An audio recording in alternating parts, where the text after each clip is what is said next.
Chapter 260. A basket of cold water drops out the vicinity of flames.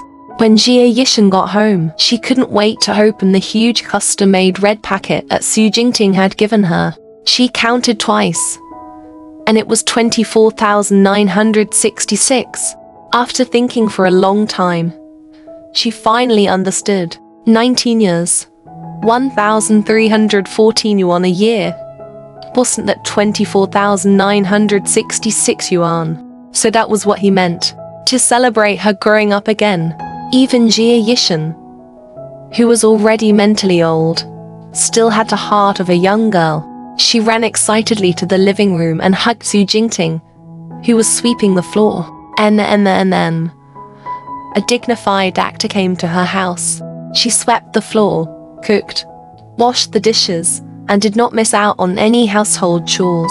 In her memory, Su Ting's quality of life was very high. He had a special auntie to take care of him, so he didn't have to do it himself. When she first came to her apartment, she didn't know how much dishwashing liquid she used to wash the dishes. Well, it was quite difficult to be a house husband.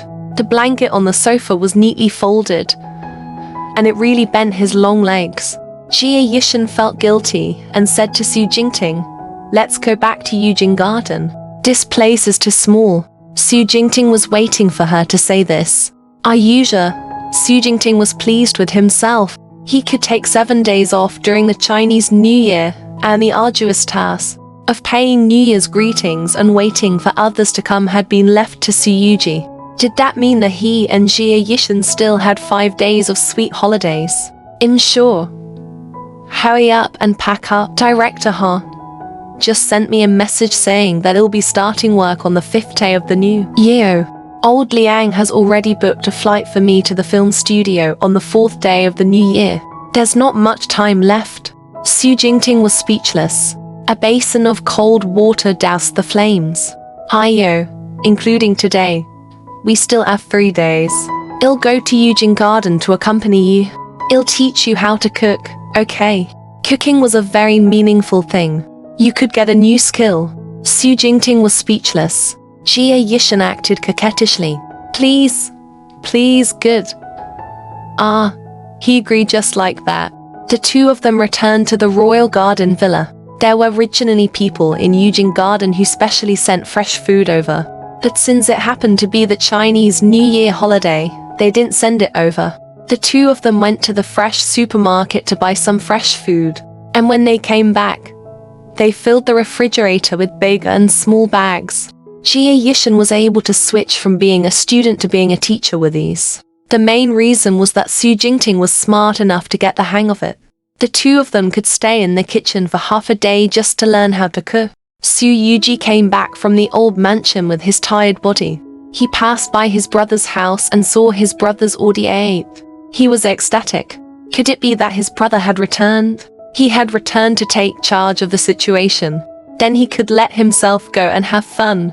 When he thought of this, he was so happy that he almost took off. He suppressed his happiness and sneaked into his brother's house, wanting to see what his brother was doing. There was no one in the garden.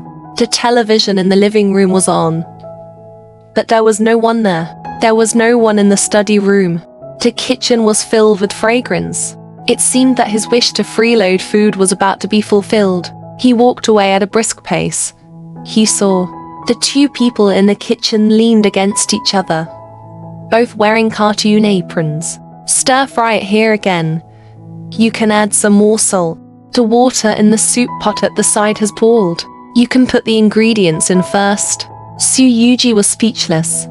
He was probably blind. Why did he leave hundreds of millions of customers behind to learn how to cook at home? His relationship was really shocking. If the employees of the company knew that their noble and cold big boss was learning how to cook, would their jaws drop?